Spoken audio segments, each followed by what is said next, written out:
What is up, guys? I have a virtual ton of virtual reality news for you today. I will get you up to date on all the projects we've been following here, as well as I have a new segment I'm calling News Bites for like small stories. And I have a new game that was announced that promises to be unlike anything that's ever been attempted in VR. Let's get to it.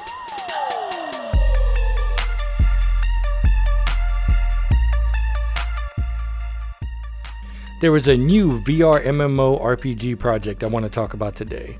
It was brought to my attention by Reddit user Booberry Delight, which by the way is an awesome username. The game is called Archgate and is being developed by Samdosoft. They released a trailer on February 20th, and the devs say the game has been in production for over 3 years already. According to the Archgate website, it will be a VR MMO RPG with hardcore third-person combat and deep social gameplay. It is a reality show for viewers and a platform for content creators. They say they set out to challenge and improve the status quo by introducing role-playing as a service, permadeath regions, and placing strong emphasis on players' individuality and reputation. That is a lot of interesting ideas, so let me break it down for you.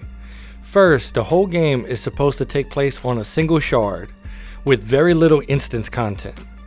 Next, role-playing as a service means a team of professional game masters will be employed to create on-the-fly content and events.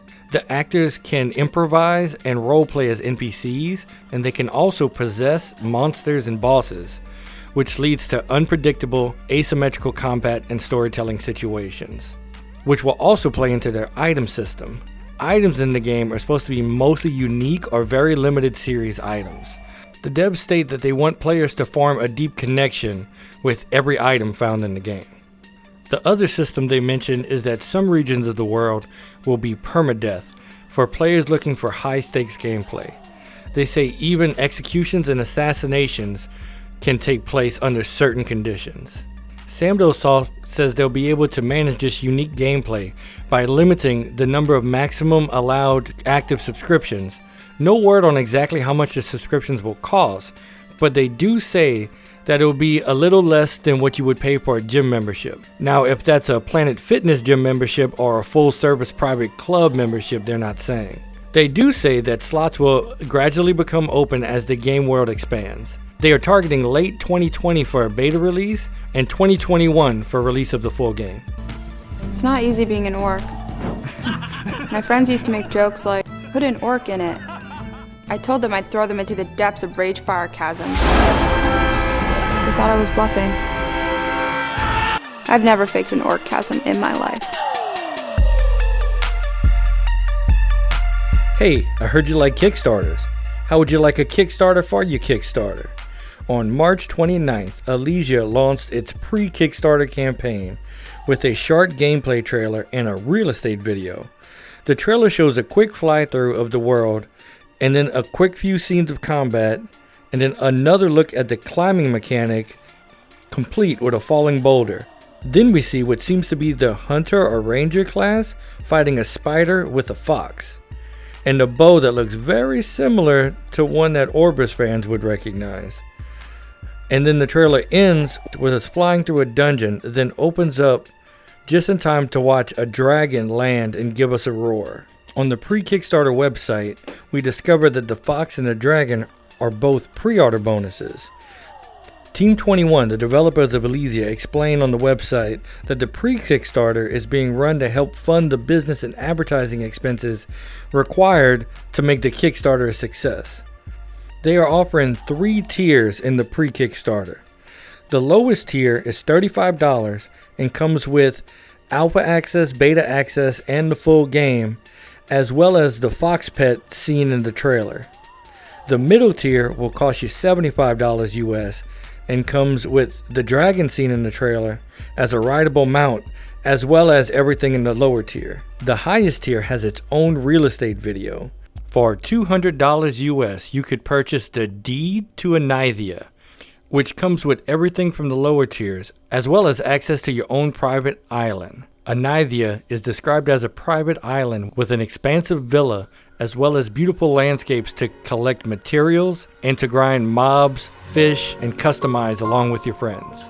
Sounds like an interesting offer for deep-pocketed Elysia fans. The pre-Kickstarter is scheduled to run until April 12th. The last thing we got from the Elysia team was on April 9th. They released a video of them working on another island they're building. Seems like there'll be a lot of worlds to explore in Elysia. Life passes me by each day, desperately trying to find a way to share. One of the other projects I've been following is Zenith VR. On March 12th, Ramen Studios, the developer of Zenith VR, debuted the song that will be their game's main theme. The song is named Not Afraid and is composed by Jordan Chen, and the lead vocals are sung by Emmy Evans, who was also the lead vocalist on the Nier Automata soundtrack.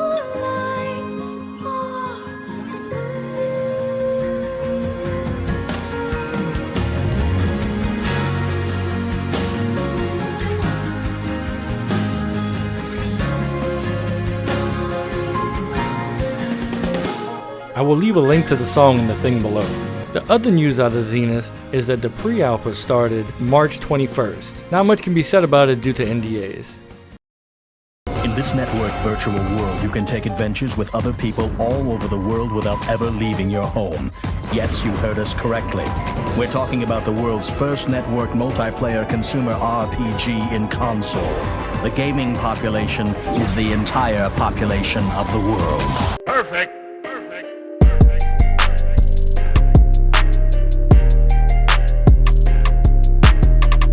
Since my last video, A Township Tale has released 2 game updates and 2 AltaCast podcasts. Both game updates were mostly balancing experience gains and spawn rates, but they did add loot that can be dug up in the cave systems, and also they added different cave layouts. In their podcast posted April 6th, the devs talked about changes that would be coming in the way that servers are listed, because they want to push more players to play on private servers due to the high load causing bad performance on the dev-run public servers. And that actually got me thinking that I may want to create my own Township Tale server for my friends and for you guys. What do you guys think? Do you guys want to play Township Tale on a low population server where we can work together and see what we can build? Let me know in the comments. Now, moving to Orbus. The High Step Tavern is open for business in Orbus. On March 31st, the Orbis team released a patch adding an instance tavern next to the critter capture shop in Orbis's hub town of High Step.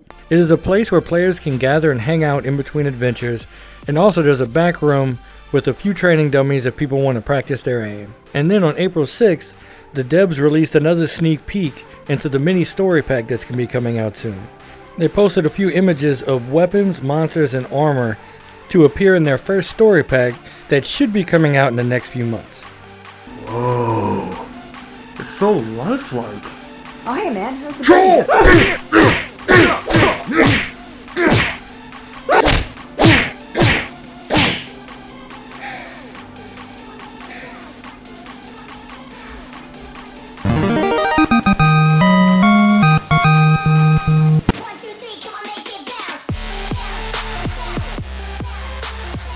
Alright, this is my new News Bites section.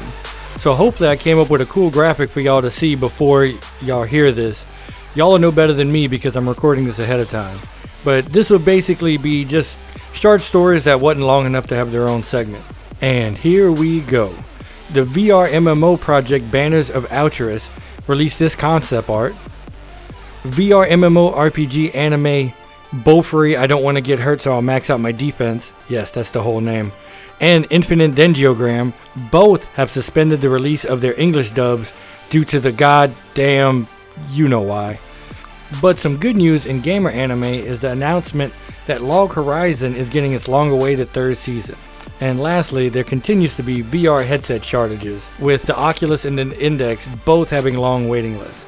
It does seem like Windows Mixed Reality headsets and some HTC Cosmos headsets are available, but I know the long wait to get into VR can be frustrating for some. All I can say is be patient, that the VR experience is well worth the wait. That's all the news I have for you this week. I want to thank everybody who subscribed to my channel over the last month. I've picked up over 100 new subscribers, and I really appreciate it. And if you see these videos and you're not subscribed, I'd appreciate if you'd hit the subscribe button. I'm going to be putting one of these out at least once a month, as well as other gameplay videos. I have a few different ideas for other shows dealing with VR MMO RPGs that I can make that might be a little less time intensive, because making these videos actually is pretty time intensive. Either way, I'll definitely see you back here next month, and hopefully between now and then I'll see you in the metaverse.